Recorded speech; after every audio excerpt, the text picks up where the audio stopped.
and gentlemen, welcome aboard the Alexandria Belle for your two-nation tour here.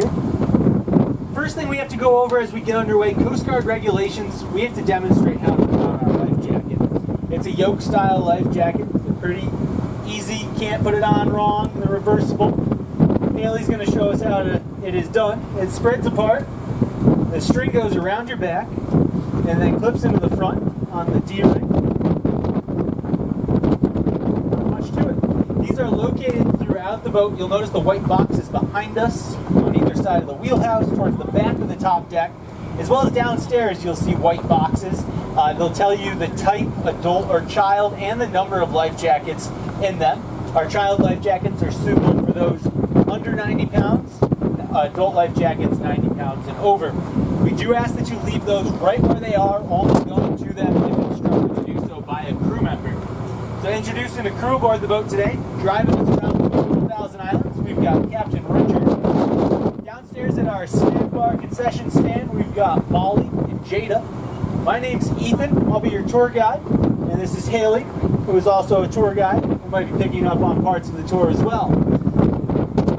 If you have any questions at all, the crew downstairs, upstairs will be able to help you. Just let us know if you need anything. There's restrooms on either side of the bar down there. And again, those and the concession open throughout the tour. Use them at your convenience.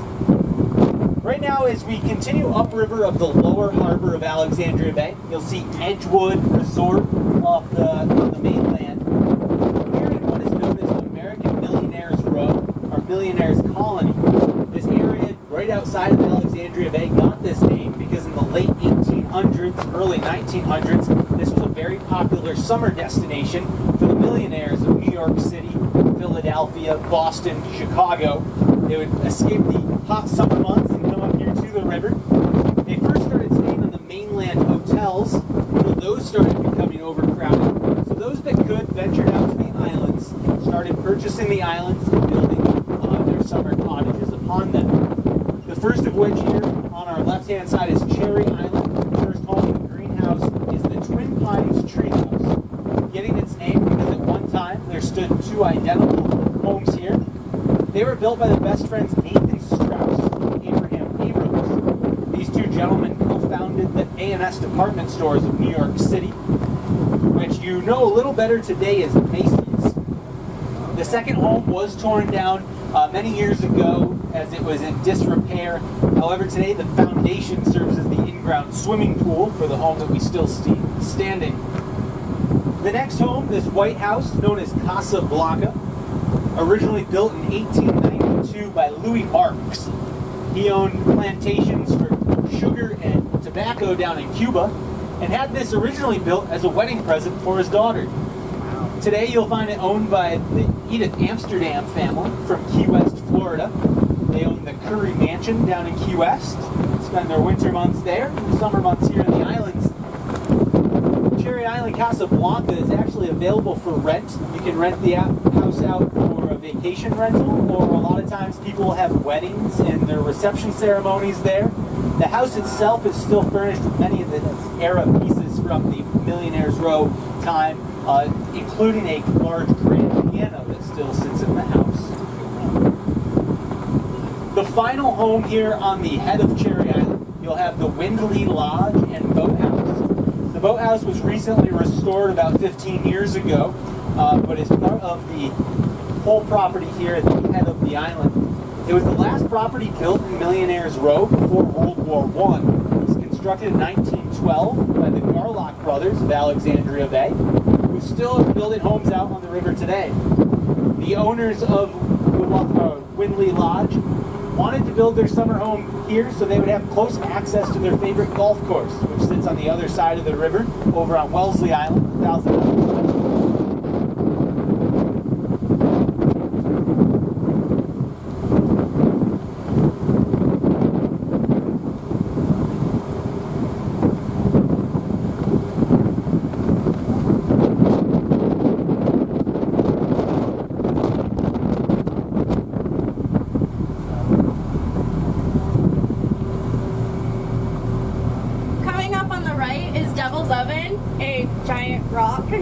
If you look towards the bottom, there is actually a cave down there.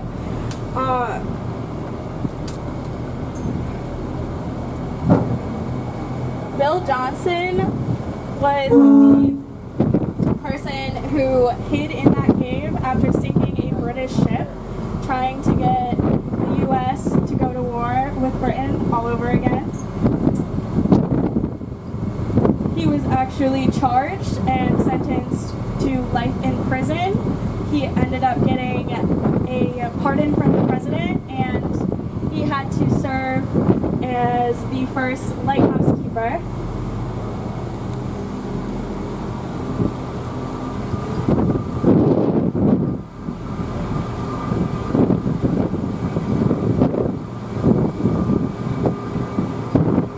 So continuing on the right, just past Devil's Oven, you're going to notice some rocks sticking out of the water, some birds on them. Those are river shoals, simply rocks that don't meet the criteria to be an island.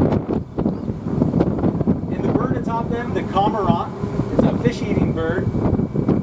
They constantly out here picking away. The local fishermen absolutely hate these fish out here. And as you'll notice the whiteness to the rock, they tend to kill off any island that they inhabit like that due to their droppings. We'll see those throughout the tour, but that's what the cormorant you'll see here on the river. We have Wawanet, or Wheeler Island, directly off our right-hand side. Originally owned by Thomas Wheeler. He was an associate with John D. Rockefeller's Standard Oil. He was introduced to the Thousand Islands area when the Standard Oil Company hosted a corporate meeting at the Crosman House, one of the large hotels back in the 1800s in Alexandria Bay. He fell in love with the area, decided to purchase his own island in a summer cottage out here. The home, however, not the original. That was lost to fire many years ago.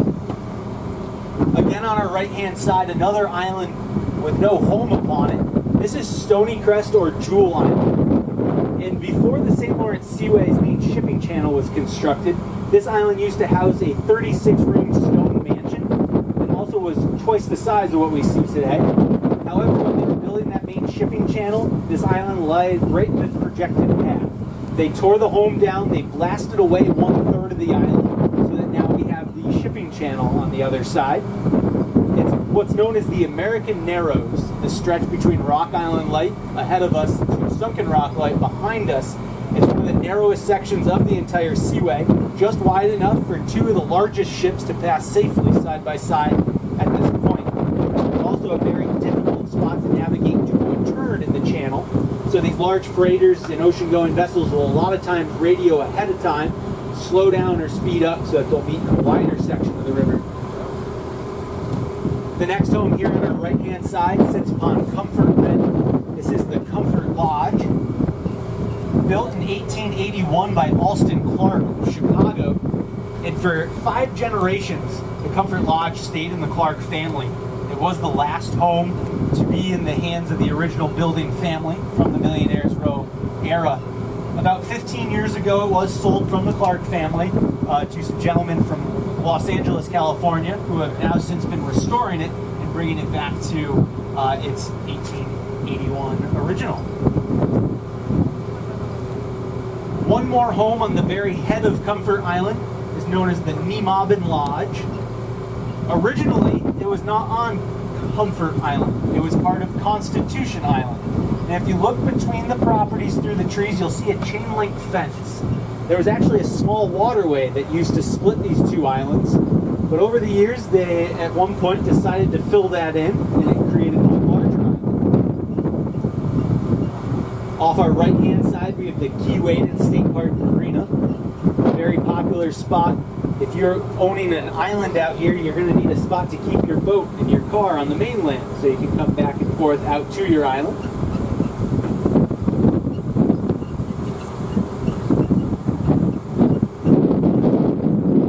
The green home on our left-hand side, this is Bella Vista, or Beautiful View. This is one of the few homes that we'll see on tour that's lived in year-round. It's actually a point of land, so it is on the mainland and accessible year-round. It just sold a few years ago. For many years, it was owned by a local retired dentist that actually grew up in Alexandria Bay, worked his way through college and dental school as a tour guide on the old wooden tour boats. Off in the distance, you're going to see one of those large ships passing underneath the Thousand Islands Bridge. They're off our left-hand side. That is the first of 5 bridges that connects mainland USA over to mainland Canada. In about 45 minutes, we're going to be passing directly underneath the 5th and final span over on the Canadian side. And I'll tell you a little bit more about the bridge and its history at that time. But as we complete this turn, we're back into the main shipping channel. As you'll notice, the red and green markers on either side of us. Wellesley Island will be passing off our left-hand side for about the next 20 minutes. It's the largest U.S. island here in the river. It's just over 9 miles long and about 5 miles wide at its widest point. You will find some people living year-round on Wellesley Island because you have access with the bridge. However, most of the homes that we'll be seeing from the water are just summer cottages. Now, ahead of us in the distance is the highlight of any Thousand Islands tour, Boldt Castle sitting upon Hart Island. This was built by George Boldt. He first came over to America as a Prussian immigrant at the age of 13, alone on a steamship, landing in New York City. He started working in a hotel and slowly worked his way up the ladder in the hospitality industry. When he moved to Philadelphia, Pennsylvania, he began work at the Bellevue Hotel. And that's where he rose as manager, ended up marrying the boss's daughter, Louise Bellevue, and they controlled the Bellevue Hotel. They acquired the Stratford across the street and created the Bellevue Stratford that still sits in Philadelphia today. Their success there led them to go to New York City to manage the Waldorf Astoria in New York City.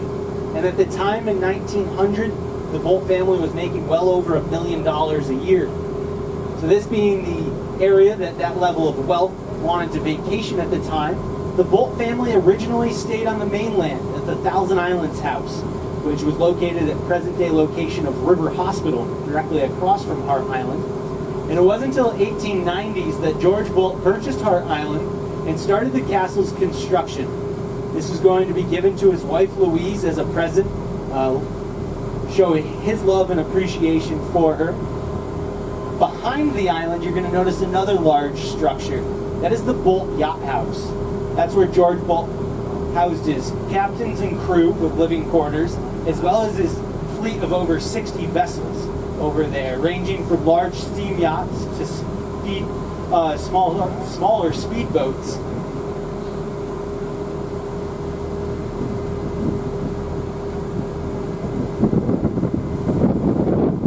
Now, the first structure we'll be going by here on the castle grounds is the Ulster Tower or Children's Playhouse.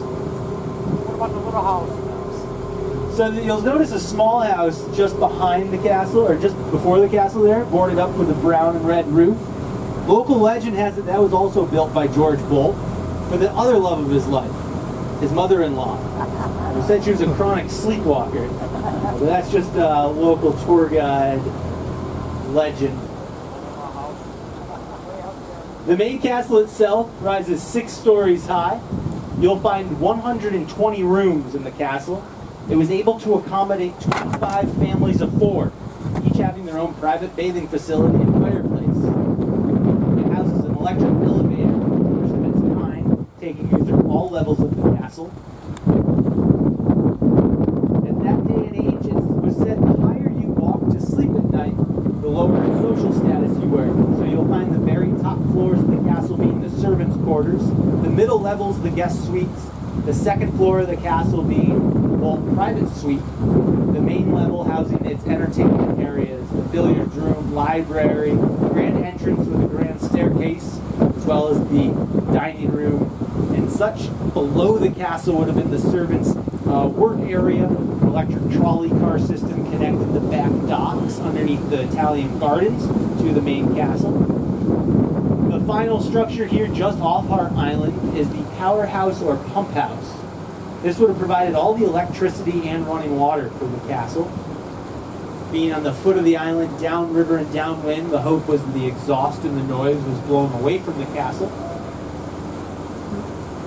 And as we travel further down, you'll get another glimpse of the Boldt Yacht House over on Fern Island behind Boldt Castle. The castle was scheduled to be complete for the summer of 1904. Unfortunately, months prior to the completion, George's wife Louise passed away. Heartbroken, George sent a telegram to the island ordering all construction to be stopped.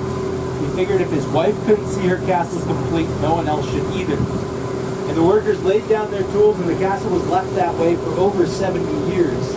It was salvaged during the World Wars, heavily vandalized throughout the years, and it wasn't until 1977 the Thousand Islands Bridge Authority purchased the island and started the restoration. Since then, they have put about $40 million back to the renovation of the castle, trying to get it back to that level that George left it upon his wife's death. You will find touring the castle, they have about the first 3 levels of the main castle and all the outer buildings complete. If you were to venture all the way to the very top of the castle, it'll look much like it did before the Bridge Authority took over, still with graffiti on the walls. As back in the 50s and 60s, it was kind of a local hangout spot for the youth on the river, as it was just simply abandoned until 77. Now, at the very end of our tour, we'll be going back to Boldt Castle. We're going to stop there to give anyone that wishes to tour the castle the opportunity to get off our boat and tour the island. I'll tell you a little bit more about the admission fee procedures for getting back to mainland at that time. All of these islands that we're passing here off our left-hand side, I'll be talking about at the end of our tour as we head back towards the castle. We're going to continue downriver in the shipping channel for another 15 minutes before we make a turn over towards the Canadian portion of our tour. So right now I'm going to put the mic down to let you guys enjoy a little boat ride here in silence. Great time to stop down and see Molly for a beverage. I like that going with the wind here and that sun. It's a little warm here on top deck. We will be turning, like I said, in about 20 minutes or so, cutting across and then heading into the wind. So we'll get a little breeze here in about a half hour. But again, my name is Ethan. I'll be walking throughout the boat. If you have any questions or anything, feel free to stop.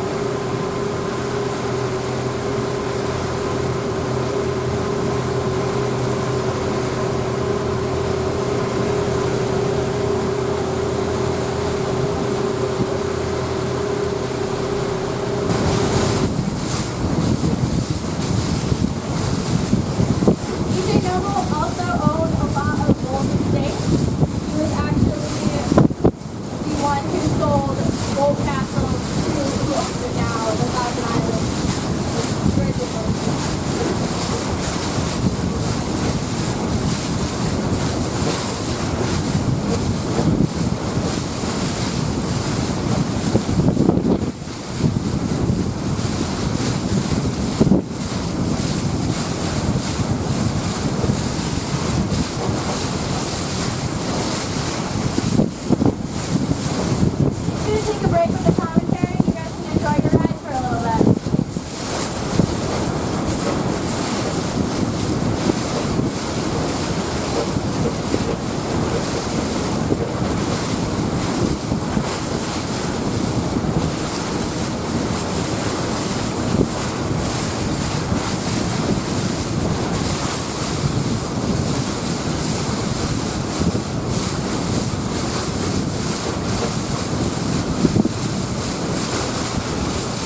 people ask what is that makes it an island in the Thousand Islands, it has to have one tree, some grass, and it has to be above water all year round. If you look, thumbs up, right to your left is the smallest island in the Thousand Islands. If somebody were to come in here and knock down that tree, it would no longer be considered an island. It would be considered an above water shoal.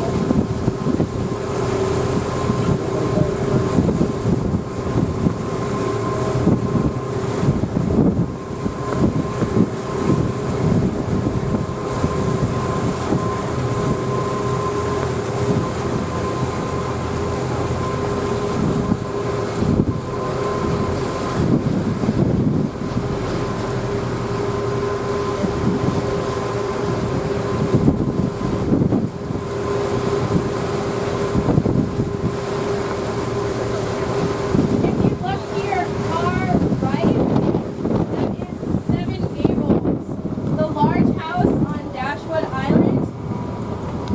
It is owned by a retired Canadian veteran, Dr. R.W. Stonehouse. It is a 4-acre island with a boathouse, fully furnished, 2 quarters, a private beach, pathways through the island, and a home with 15 acres and 10 cabs.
We are now heading downriver into Canadian Middle Channel. We have said everything there is to say about the Canadian side. We will pick back up on the shore when we get closer to the U.S. border. Thank you.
very popular sport business would be here early in the morning before any boat travelers check out.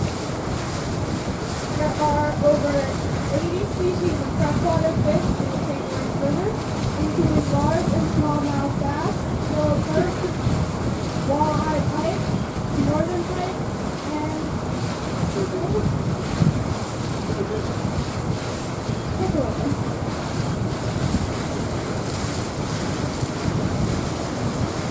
Some smaller fish are rock bass, starfish, crayfish, and bullheads, which look like small bass. There are also muskie and buckthorn. The world record of muskie was caught 10 miles upriver and weighed in at 69 pounds, 15 ounces.